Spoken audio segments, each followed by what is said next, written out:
করে ভাগ্য বদলেছে পঞ্চগড় জেলার অনেক কৃষকের।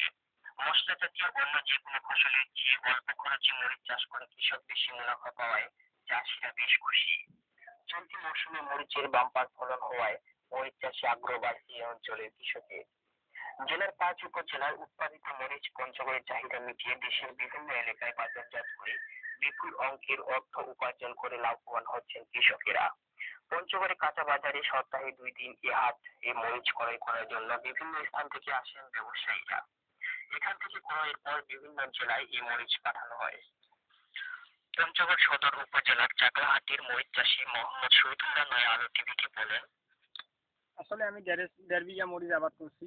দেড় বিঘায় আমার যে ইন টোটাল খরচ যে ২৫ থেকে ২৪ হাজার টাকার মতো খরচ হয়েছে।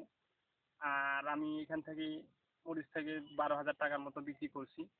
আর আশাবাদ যদি আকাশের পরিস্থিতি ভালো থাকে এখান থেকে আরো আমি ৮০ হাজার টাকার মতো বা ১ লাখ টাকার মতো বিক্রি করতে পারবো।